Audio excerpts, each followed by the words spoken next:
الحمدللہ والصلاة والسلام علی رسول اللہ، اما بعد۔ دین اسلام کے اندر حسن نیت اور اخلاص کی بہت زیادہ اہمیت بیان ہوئی ہے۔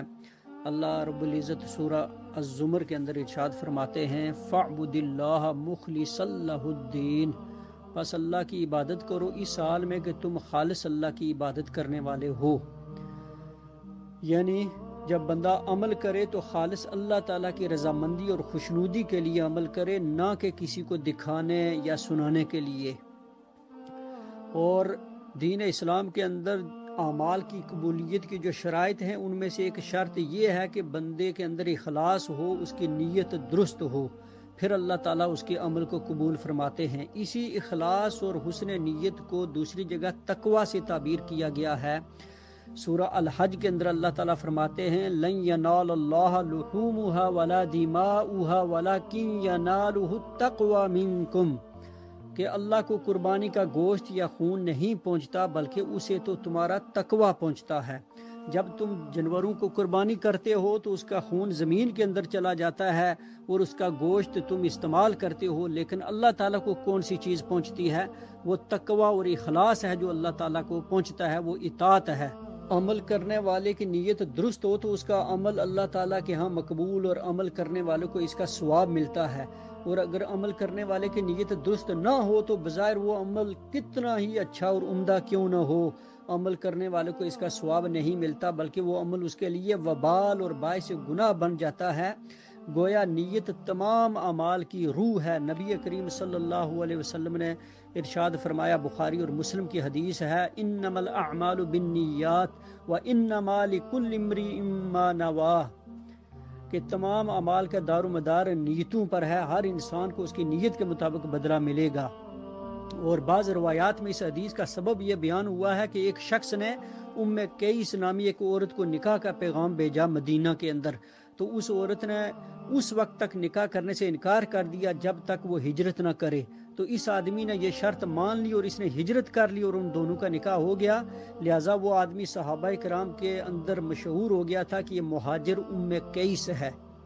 دیکھیں، ہجرت ایک بہت بڑا عمل ہے۔ صحیح مسلم کے اندر آتا ہے کہ ہجرت کرنے سے انسان کی سابقہ زندگی کے تمام گناہ بخش دیے جاتے ہیں۔ یعنی اتنا بڑا عمل تھا لیکن اس کو اس کا اجر و ثواب نہیں ملا، کیونکہ اس کی نیت دنیاوی منفعت حاصل کرنے کے لیے تھی، نہ کہ اللہ اور اس کے رسول صلی اللہ علیہ وسلم کے لیے۔ نیت کی درستی سے مراد یہ ہے کہ نیک کام محض اللہ تعالیٰ کی رضامندی اور خوشنودی کے لیے کیے جائیں، جو کہ شہرت اور ریاکاری سے پاک ہوں۔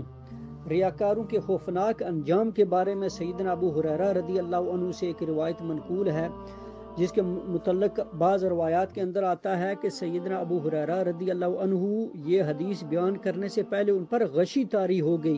سلمان بن یسار فرماتے ہیں کہ لوگ ابو ہریرہ رضی اللہ عنہ کے پاس اٹھ کر چلے گئے تو ناطل نے ان سے کہا، جو شام والوں میں سے تھا، اس نے کہا کہ اے شیخ، یعنی ہے ابو ہریرہ رضی اللہ عنہ، مجھ سے ایک حدیث بیان کیجئے جو آپ نے رسول اللہ صلی اللہ علیہ وسلم سے سنی ہو۔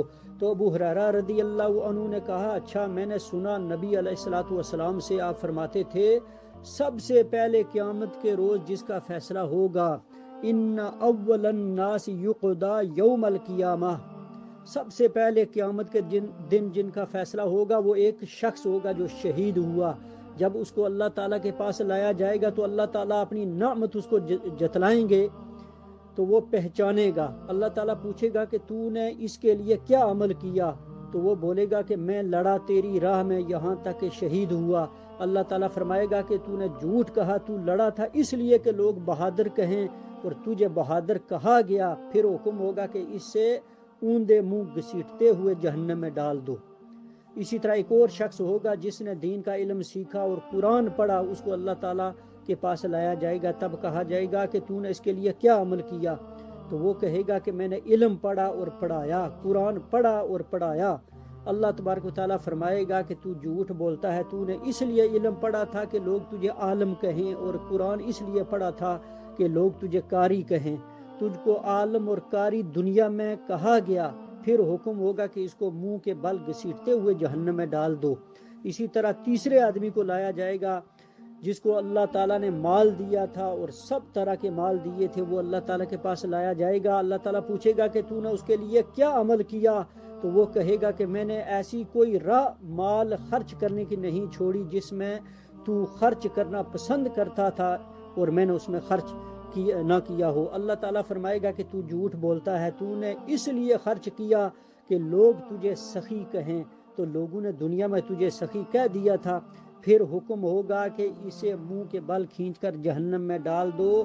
یہ بڑے بڑے عمل کرنے والے، چونکہ ان کی نیت اور اخلاص نہیں تھا، شہرت کے لیے انہوں نے یہ کام سر انجام دیے، تو وہ آخرت میں ان سے قبول نہیں کیے گئے۔ اسی لیے راوی حدیث ابو ہریرہ رضی اللہ عنہ نے جب ان کے بارے میں سنا تو ان پر غشی طاری ہو گئی۔